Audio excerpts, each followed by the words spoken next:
అందరికీ నమస్తే అండి. ఇది కొంచెం సెన్సిటివ్ అనాలిసిస్. మేబీ ఈ అనాలిసిస్ చాలామందికి నచ్చకపోవచ్చు, చాలామంది నన్ను తిట్టుకోవచ్చు. కానీ కొన్ని కఠినమైన వాస్తవాలు, బోల్డ్ సీక్రెట్స్, గ్రౌండ్లో జరుగుతున్న నిజాలు ఒక పార్టీకి సంబంధించి పూర్తిగా తెలుగుదేశం పార్టీ కోణంలో చూస్తే ఆ క్యాడర్ ఎందుకు అసంతృప్తిగా ఉన్నారు. అసంతృప్తి కూడా మొదటి నుంచి ఉన్నది కాస్త ఈ 2 రోజుల్లో ఇంకా ఎక్కువైంది. విపరీతంగా ఉంది అసంతృప్తి. సో దానికి కారణం ఏమిటి అనేది చూస్తే, నేను ఈ వీడియో చేసే ముందు చాలామందితో మాట్లాడాను.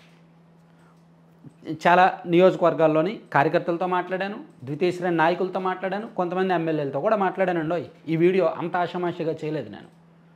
ఎందుకంటే నాయకులు, మీరు జాగ్రత్తగా అబ్జర్వ్ చేయండి, ఒక్క ఎమ్మెల్యే కానీ లేదా ఒక్క మంత్రి కానీ జగన్మోహన్ రెడ్డి గారిని ధాటిగా ఘాటుగా ఎవరైనా విమర్శిస్తున్నారా? కొంచెం విమర్శిస్తే చెప్పండి. మంత్రుల్లో ఏ ఒక్కరు కూడా గతంలో వైసీపీలో మంత్రులుగా పనిచేసినప్పుడు చంద్రబాబు గారి మీద, లోకేష్ గారి మీద, పవన్ కళ్యాణ్ గారి మీద వ్యక్తిగతంగా టార్గెట్ చేశారు. అప్పుడు మంత్రులు పర్సనల్గా టార్గెట్ చేశారు, వ్యక్తిత్వ హననానికి పాల్పడ్డారు.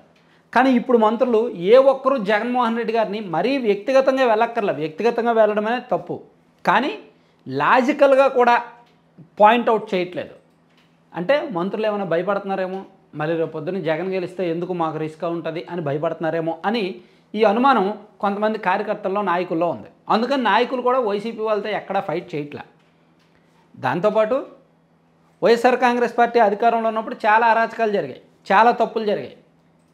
పెద్దిరెడ్డి రామచంద్రారెడ్డి గారు లాంటి వాళ్ళు అయితే చంద్రబాబు గారిని తన నియోజకవర్గంలోకి అడుగు పెట్టనివ్వలేదు, అతని మీద రాళ్ళదాడి చేశారు. కానీ ఇప్పుడు అటువంటి పెద్దిరెడ్డి గారికి రెడ్ కార్పెట్ వేశారు. ఆయన మైనింగ్లు, ఆయన వ్యాపారాలు, ఆయన మైనింగ్లు అలాగే కొనసాగుతున్నాయి. ఆయన మీద ఎన్ని ఆరోపణలు వచ్చినా, ఎన్ని భూ కబ్జా ఆరోపణలు వచ్చినా, ఒక కలెక్టర్ ఆఫీస్లో, ఒక సబ్ కలెక్టర్ ఆఫీస్లో ఫైల్స్ దగ్ధం చేయించారనే ఆరోపణలు ఉన్నా అతని జోలికి వెళ్ళట్లేదు. కాంప్రమైజ్ అయ్యారేమో అనే అనుమానాలు వ్యక్తమవుతున్నాయి. అలాగే షిరిడి సాయి కంపెనీ మీద గతంలో టీడీపీ ప్రతిపక్షంలో ఉన్నప్పుడు పట్టాభి గారు వారానికి ఒకసారి ప్రెస్ మీట్ పెట్టి షిరిడి సాయిని విమర్శించేవాళ్ళు, జగన్ బినామీ కంపెనీ అని. నెలకొకసారి టీడీపీ అఫీషియల్ ట్విట్టర్లో పోస్టులు చేసేవాళ్ళు, జగన్మోహన్ రెడ్డి గారు బినామీ కంపెనీ అని. 2 నెలలకు ఒకసారి ఈనాడులో పెద్ద పెద్ద వార్తలు రాసేవాళ్ళు, జగన్ ప్లస్ షిరిడి సాయి 92,000 కోట్ల స్కామ్ అని. మరి అటువంటి షిరిడి సాయి కంపెనీకి ఈ కూటమి ప్రభుత్వం ఎందుకు దారాదత్తం అయిపోయింది? సేమ్ అతనికి ఎందుకని సహకరిస్తున్నారు? ఎందుకని పూర్తి స్థాయిలో అతనికి మళ్ళీ కాంట్రాక్ట్లు ఇస్తున్నారు, అదే ఎక్కువ రేటుకి ఇస్తున్నారు, అతను అవినీతికి సహకరిస్తున్నారు? రేపొద్దున్న షిరిడి సాయి అనే కంపెనీ 2029 ఎన్నికలకు ఒక 6 నెలల ముందు వరకు టీడీపీతో కాంట్రాక్ట్లన్నీ తీసుకొని బాగా సంపాదించి మళ్ళీ 2029 ఎన్నికలకు మళ్ళీ జగన్మోహన్ రెడ్డి గారికి ఫండింగ్ ఇవ్వరు అని నమ్మకం ఏంటి? జగన్ బినామీ కంపెనీ అయినప్పుడు వీళ్ళు సంపాదించిన డబ్బులని జగన్కే కదా పెడతారు. సో మరి అంటే ఇవన్నీ కూడా నేను చెప్తున్నవి కాదు, సగటు కార్యకర్త మైండ్లో ఉన్నవి ఇవన్నీ. సగటు కార్యకర్త ఆలోచిస్తున్నాడు ఇవన్నీ. ఆలోచించి సో నాయకులే అలా ఉన్నారు, పార్టీ పెద్దలే అలా ఉన్నారు, ఎక్కడికక్కడ రాజీ పడిపోతున్నారు, మేమెందుకు రెచ్చిపోవాలి గ్రౌండ్ లెవెల్లో, మేమెందుకు వైసీపీకి టార్గెట్ అవ్వాలి అని భయపడుతున్నారు. ఆ భయం, ఆ ఆందోళన ఉన్న కరెక్ట్ టైంలో చేబ్రోలు కిరణ్ ఇన్సిడెంట్ జరిగింది. సరే, చేబ్రోలు కిరణ్ తప్పే మాట్లాడాడు, అతను మాట్లాడింది తప్పు. అతన్ని అరెస్ట్ చేశారు, అతని మీద చర్యలు తీసుకున్నారు, పార్టీని సస్పెండ్ చేశారు, అతన్ని అరెస్ట్ చేశారు, జైల్లో పెట్టారు. అతని మీద నమోదు చేసిన సెక్షన్లు సీరియస్, నాన్ బెయిలబుల్ సెక్షన్లు. సరే, అదంతా పోలీసుల ఇష్టం. కానీ అతని వ్యవహారంలో పార్టీ వ్యవహరించిన తీరు కొంతమందికి నచ్చల. సరే, పార్టీ బాగానే చేసిందో అనుకుందాం, అంటే కొంతమంది కార్యకర్తలకు నచ్చల, కార్యకర్తల కోణంలో చూస్తే. సరే, ఈ విషయంలో నేను as a journalist okay, party బాగానే చేసింది అని నేను చెప్తా, పార్టీ అలాగే చేయాలి అని నేను చెప్తా. కానీ అదే సమయంలో వైఎస్ఆర్ కాంగ్రెస్ పార్టీ అధికారంలో ఉన్నప్పుడు చాలామంది రెచ్చిపోయారుగా, సోషల్ మీడియాలో వికృతమైన పోస్టింగులు పెట్టారుగా, సోషల్ మీడియాలో వికృతమైన పోస్టింగులు పెట్టిన కొంతమందిని అరెస్ట్ చేశారు, ఇప్పటికీ కొంతమందిని వదిలేశారుగా. వైసీపీ వాళ్ళ మీద సోషల్ మీడియా కేసులు ఎంతవరకు వచ్చాయి? అది తెలుగుదేశం పార్టీ కార్యకర్త ఇప్పుడు ప్రశ్నిస్తున్నారు. చాలామంది అదే అడుగుతున్నారు ఇప్పుడు సోషల్ మీడియాలో.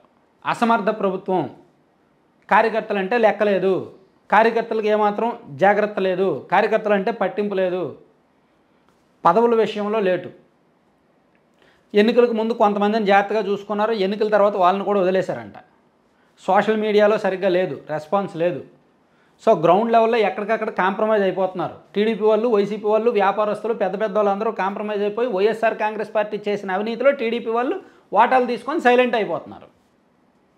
ఇవన్నీ కూడా సగటు కార్యకర్త ఆలోచించి, సరే మేమింత అగ్రెసివ్గా ఉంటే మాకు నష్టం తప్పదు. జగన్మోహన్ రెడ్డి గారు చూస్తే మాటికి వార్నింగ్ ఇస్తున్నాడు. చంద్రబాబు గారు వార్నింగు మాటల వరకే పరిమితం, కానీ జగన్మోహన్ రెడ్డి గారి వార్నింగు చేతల వరకు వెళ్తాయి. అది 2019 నుంచి 2024 వరకు రాష్ట్రం మొత్తం కల్లారా చూసింది. ముఖ్యంగా తెలుగుదేశం పార్టీ వాళ్ళు కల్లారా చూశారు. సరే 99% జగన్మోహన్ రెడ్డి గారు మళ్ళీ గెలవకపోవచ్చు, వైసీపీ మళ్ళీ రాకపోవచ్చు, కానీ 1% వచ్చే ఛాన్సులు ఉంటాయి.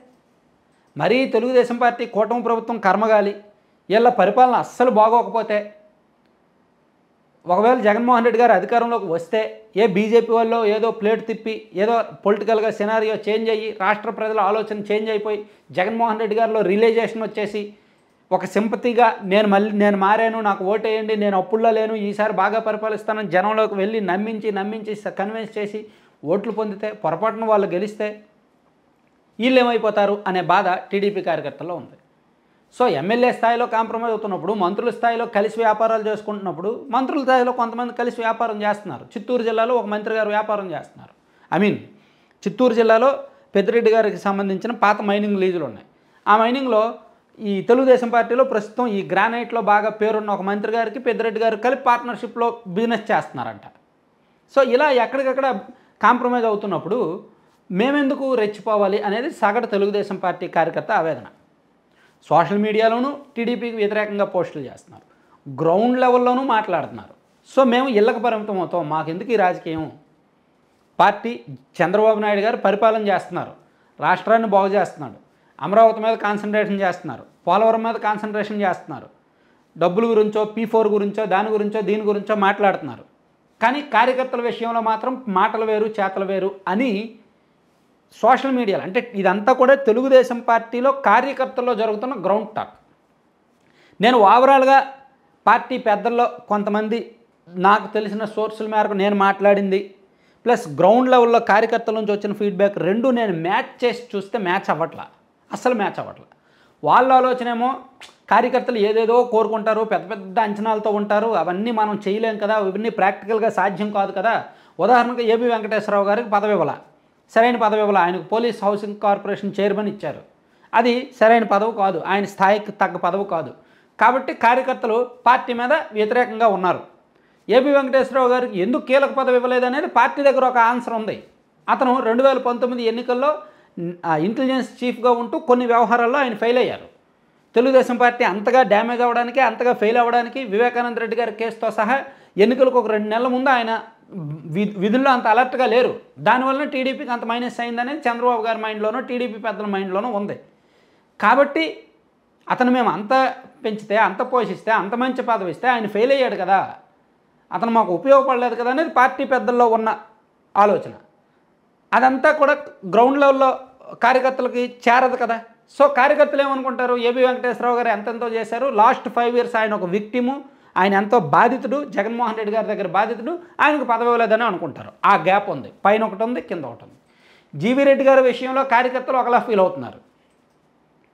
జీవీ రెడ్డి గారి విషయంలో కార్యకర్తలు ఏంటి, అసలు ఆయన కరెక్ట్గా చెప్పాడు, అధికారులు అందరూ యాక్ట్ చేస్తున్నారు, సరిగ్గా పనిచేయట్లేదు, వైఎస్ఆర్ కాంగ్రెస్ పార్టీ హయాంలో వేసిన వాళ్ళనేమో ఇప్పటికి కొనసాగించడం తప్పే కదా, సో జీవీ రెడ్డి చేసిన రైటే అని చెప్పి కార్యకర్తలు జీవీ రెడ్డి గారి పట్ల సింపతితో ఉన్నారు. దీనిలో పార్టీ పెద్దల వాదన ఎలా ఉంది, జీవీ రెడ్డికి మేమేం తక్కువ చేసాం, అసలు పార్టీ తెలుగుదేశం పార్టీ ఆయనకు అధికార ప్రతినిధి ఇచ్చింది కాబట్టి అతను మీడియాలోకి వెళ్ళాడు, అతను మీడియాలో మాట్లాడి ఫేమస్ అయ్యాడు, అలా ఫేమస్ అయ్యాడు కాబట్టే అతన్ని శ్రమను గుర్తించే పార్టీ పదవి ఇచ్చింది, నామినేటెడ్ పదవి ఇచ్చింది. ఏమైనా ఉంటే ఇంటర్నల్గా మాట్లాడాలి తప్ప బయటకు మాట్లాడతారా, అలా ఎవరైనా బయటకు మాట్లాడారా, ఇంటర్నల్గా చెప్తే ఏదో పరిష్కరించే వాళ్ళం కదా అనేది పార్టీ వెర్షన్. అసలు ఇంటర్నల్గా ఎక్కడ చెప్పనిస్తారు, ఇంటర్నల్గా చెప్తే పట్టించుకుంటారా అనేది ఆయన వెర్షన్. అసలు అతను పట్టించుకోలేదు, అతను చెప్పింది వాస్తవం అనేది కార్యకర్తల వెర్షన్. ఇలా చాలా అంశాల్లో పార్టీ పెద్దల నుంచి వస్తున్న ఆలోచన, ఐడియాలజీ ఒకలా ఉంది, గ్రౌండ్ లెవెల్ మరోలా ఉంది. ఈ రెండు మ్యాచ్ అవ్వట్లేదు కాబట్టి ఇది తెలుగుదేశం పార్టీ భవిష్యత్తుకు ముప్పు అంటాను నేను. వచ్చే ఎన్నికల వరకు ఇదే పరిస్థితి ఉంటే టీడీపీ కార్యకర్తల్లో టీడీపీ కార్యకర్తలు కసిగా పనిచేస్తే పోల్ మేనేజ్మెంట్ చాలా చక్కగా చేయగలరు వాళ్ళు. బూతుల్ని చాలా గట్టిగా కంట్రోల్లోకి తెచ్చుకోగలరు వాళ్ళు టీడీపీ కార్యకర్తలు. కానీ ఇదే పరిస్థితి కొనసాగితే వాళ్ళు నెక్స్ట్ ఎలక్షన్స్లో దాదాపుగా చాలామంది కార్యకర్తలు డల్ అయిపోతారు. Booth management, poll management, party జెండా విషయంలో చాలా డల్ అయిపోతారు. ఆ చురుకుదనం ఉండదు. 2024లో ఉన్నంత చురుకుదనం ఉండదు. సరే, అంత చురుకుదనం అక్కర్లా.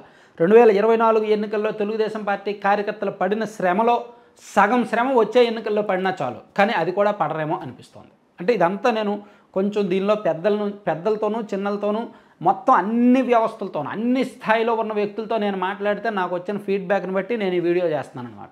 సో మీకు కంటెంట్ నిజం అనిపిస్తే, నచ్చింది, కరెక్టే అనిపిస్తే మాత్రం లైక్ చేయండి, షేర్ చేయండి.